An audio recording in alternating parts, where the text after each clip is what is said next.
je vais kiffer. Oh, je vais kiffer cette soirée. C'est la première fois que je viens à Nantes.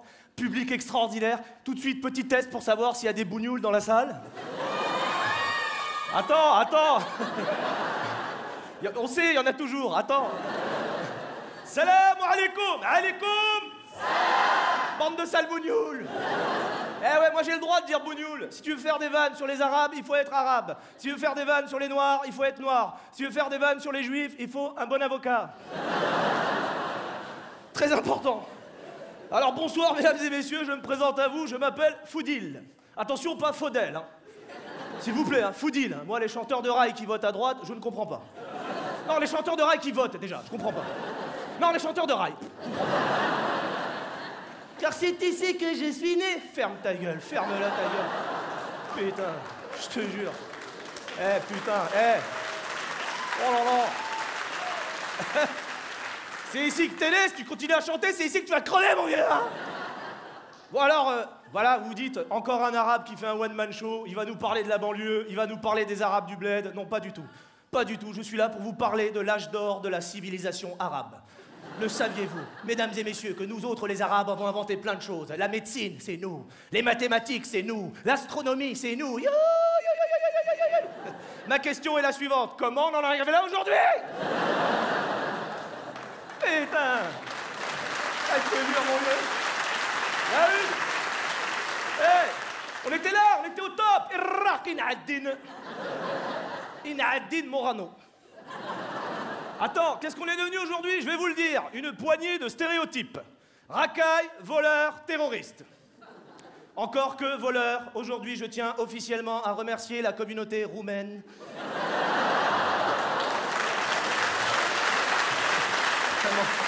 Oui. D'avoir récupéré ce stéréotype que nous avons si difficilement porté durant toutes ces années. Vraiment, merci les Roumains, merci les Roms, tous les chemins mènent à vous. Alors c'est vrai. Attention, je dénonce les stéréotypes. D'ailleurs, vous n'êtes jamais posé la question de savoir qui décernait les stéréotypes? Qui a décidé, comme ça, un peu arbitrairement, que tous les Arabes sont des voleurs, tous les Portugais sont poilus, tous les Juifs sont... tous les Arabes sont des voleurs... Ah ben moi, je me suis dit, si ça se trouve, il doit exister une espèce de cérémonie secrète, un peu comme les Oscars à Hollywood, où on décerne le prix du stéréotype. Vous avez toutes les communautés qui sont là, hein, et un mec au milieu en smoking, il est là, avec une enveloppe. Et le stéréotype de voleur cette année est attribué à... Petite enveloppe. Ah, je le savais. Les Arabes. Ah oui, mais attends. Alors dans le public, ça gueule. Les Blancs, ils sont pas contents. Ils disent « chaque année, c'est eux qui gagnent. Nous, on gagne jamais rien à la cérémonie des stéréotypes. On gagne toujours la même chose. Pédophile. » Ah, ils sont pas contents. Et curieusement, à la fin de cette cérémonie, ce sont toujours les Noirs et les Arabes qui repartent les bras chargés. Et Mamadou, t'as eu quoi, toi, comme prix? Eh bien, moi, j'ai eu rythme dans la peau, cours vite et gros sexe. Saleté stéréotype. Mais attention, mesdames et messieurs, hein, c'est pas la question, hein, je suis plus ou moins content d'être arabe. Simplement, je dis qu'il y a des avantages et des inconvénients à être arabe. D'ailleurs, c'est le plan de mon passage ce soir, mesdames et messieurs. Grand 1, les avantages d'être arabe. Grand 2, les inconvénients. Grand 2. Oui.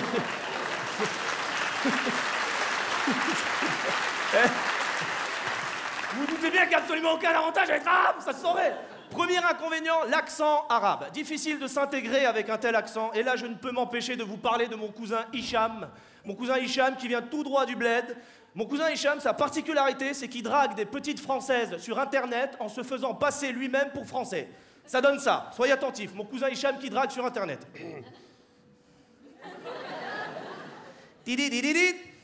Salut, c'est Jérôme 56.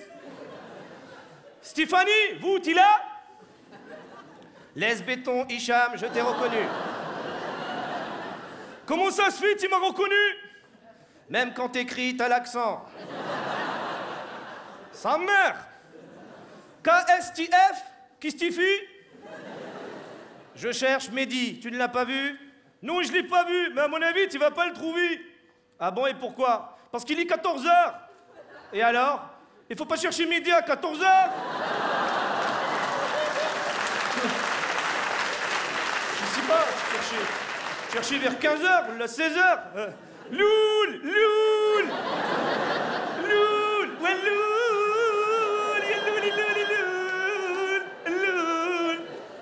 claviers, au Maroc, ils font 10 mètres. MDR, PTDR, XPTDR. Eh, Stéphanie, je passe du Coca Light, mais... C'est quoi ton genre de mec? Moi, mon genre de mec, c'est un séducteur. Un homme qui puisse séduire toutes les femmes de la planète sans coucher avec. Ça s'appelle un PD. Ça, c'est mon cousin Hicham, je l'adore. J'adore, évidemment. Merci. Merci.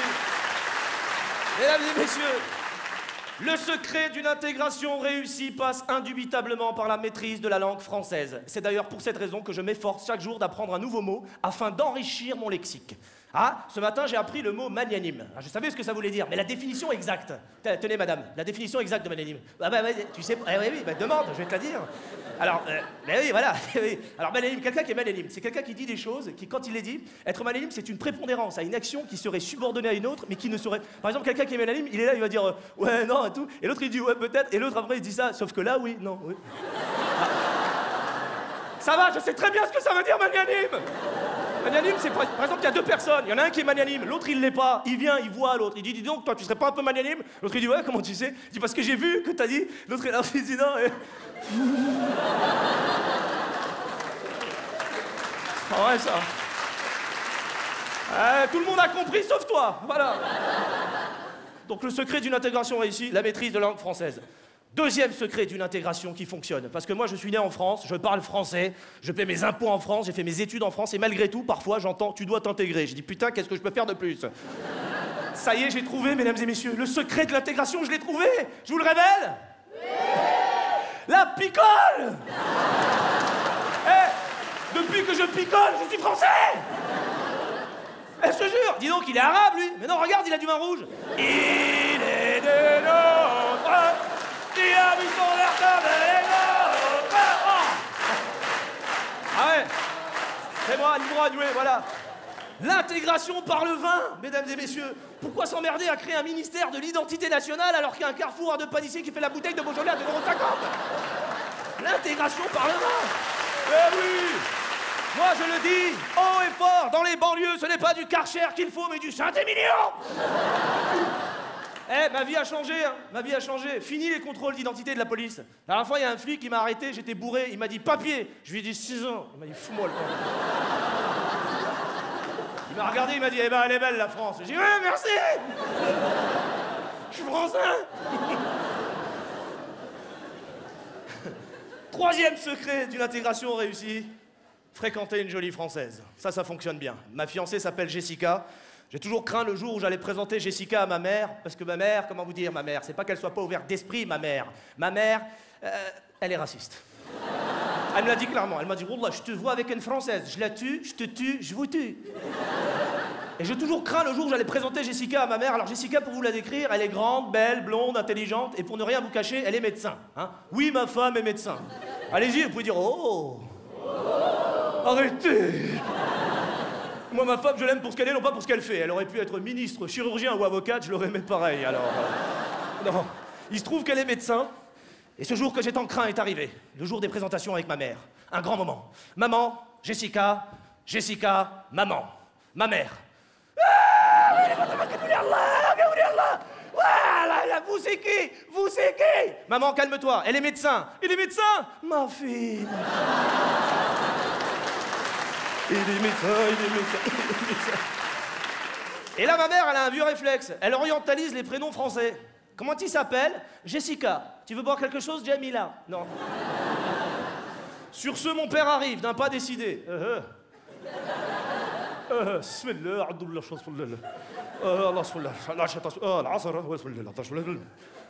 Oh. Il aperçoit Jessica. Il la rassure. Qu'est-ce qu'ici ça? T'es française, tu bois de l'alcool, tu manges du halouf, hein? T'es médecin, c'est bon le halouf.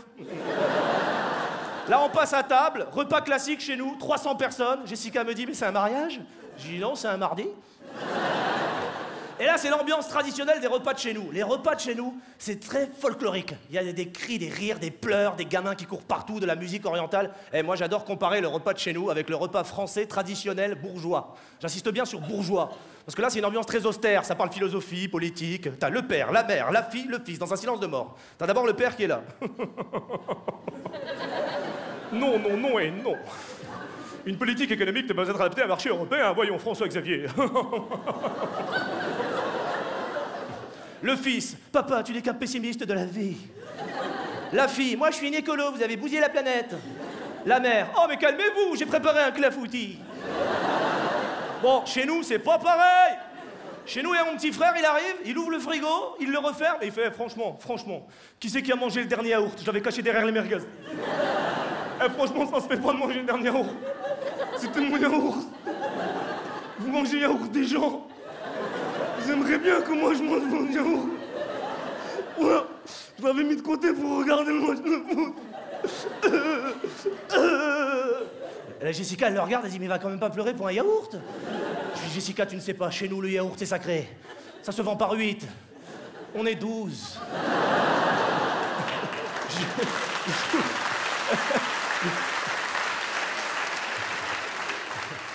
Alors, ce qui a le plus étonné Jessica durant le repas, c'était de nous voir rester à table pendant que la police perquisitionnait l'appartement. Pour nous, c'était normal, on avait l'habitude. On dit, ouais, il y a les keufs, qu'est-ce qui se passe? Et Jessica était choquée, elle a dit, mais il y a la police chez vous. Heureusement, mon petit frère était là pour la rassurer. Il lui a dit, ouais, Jessica, t'inquiète pas, oh, ils trouveront rien. Et là, elle lui dit, ah bon, et pourquoi? J'ai tout mis dans ton sac. Ça, c'est mon petit frère. Je l'adore, mon petit frère. Mon petit frère, c'est un délinquant. Hein? Vous voyez les émissions tard le soir sur TF1, c'est lui. Mais un délinquant étourdi. Une fois, je vous raconte cette anecdote, il sortait de la chambre avec un sac, je le regarde, je dis, toi, tu vas faire un braquage. Il dit, non, je ne vais pas faire un braquage. Pourquoi tu dis que je vais faire un braquage? Ne me prends pas pour un con, je vois bien que tu vas faire un braquage. Il dit, Wallah, je ne vais pas faire un braquage. Je dis, si tu vas faire un braquage. Il me dit, non, je ne vais pas faire un braquage. Je lui dis, si tu vas faire un braquage. Et là, il me fait, moi, je vais faire un braquage. Délinquant étourdi. Il est fou, il est fou. Donc après le repas, il y a mon père qui va dans le salon, il est installé dans son fauteuil tranquillement. Il m'appelle au loin. Faudil! Faudil! Faudil! J'arrive en courant. Qu'est-ce qui se passe, papa? Qu'est-ce qui se passe? Donne-moi la télécommande qu'il est là. J'ai toujours été fasciné. Mais alors fasciné par mes petits camarades de classe avec qui j'avais grandi, notamment Julien, qui avait le courage de répondre à ses parents. Et je me rappelle, c'était avec Julien dans la chambre, on jouait, et sa mère entre, elle dit, Julien, tu ranges ta chambre. Je t'emmerde, maman! Ah, je dis, oh, Julien, comment tu parles à ta mère? T'as jamais pris de raclée? Et là, il m'a dit, non, c'est interdit par la loi. Ah bon? Mais je l'apprends. Bon, du coup, je me suis dit, je vais faire pareil. Ouais, mauvaise idée.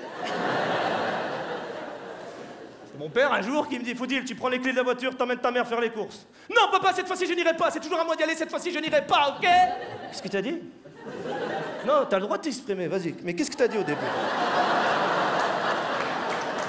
Qu'est-ce que j'ai dit? J'ai dit, où sont les clés, papa? Où sont les clés? Voilà ce que j'ai dit. L'autorité du père maghrébin. Mais tout ça, c'est une question d'éducation. L'éducation, c'est évidemment important. Donc je compare l'éducation de Julien et la nôtre, hein. L'éducation de Julien, elle est basée sur le dialogue avec l'enfant, l'écoute. Et vous avez le deuxième mode d'éducation, l'éducation africaine. Ah, attention, dans le quartier dans lequel j'ai grandi, vous avez plusieurs pères de famille. Soyez attentifs. Soyez attentifs. Vous avez tout d'abord, j'enlève ma veste pour vous en parler. Vous avez tout d'abord le père turc. Mesdames et messieurs, le père turc. Si vous voyez un père turc dans la rue qui cherche son gamin pour lui mettre une raclée, appelez la police. Ça finit dans les faits divers. T'as un mec dans la rue, torse nu, avec un bide comme ça, une moustache et un sabre. Mamat, wallah, Mamat. Et là, il vient vers toi, il fait, vous, c'est pas vu, Mamat? C'est pas pour taper, c'est pour parler. Avec un sabre. Et là, il va vers son fils, il fait Maman,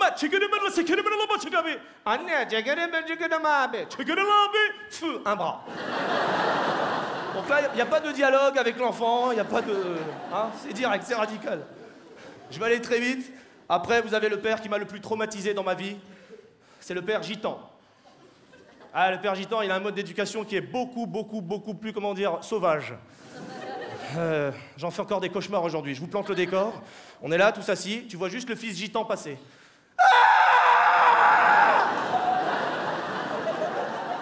Et t'as le père derrière. Vas-y, cours, pas, vas-y, cours. Pas, cours. Pas,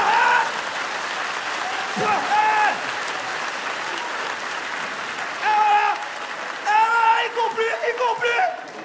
Bravo du schneeko, rasta la moulina, mange mes morts.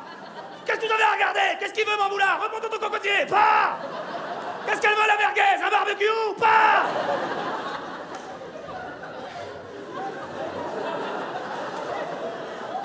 Et le pire, c'est quand tu apprends pourquoi il tirait sur son gamin. Je t'ai dit 1000 fois que le papier toilette, c'est pour les invités. Pas.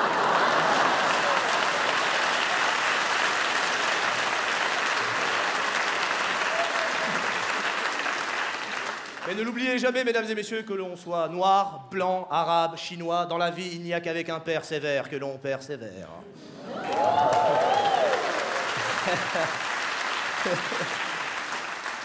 Alors, évidemment, hein, je vous ai dit, avantages, inconvénients à être arabe. Je me rends compte finalement qu'il n'y a pas beaucoup d'avantages à être arabe, que des inconvénients. J'ai plus qu'à me foutre en l'air, me suicider ou travailler chez France Télécom. J'ai cru qu'il n'y avait que des inconvénients jusqu'au jour où j'ai assisté à un des plus grands événements de notre siècle.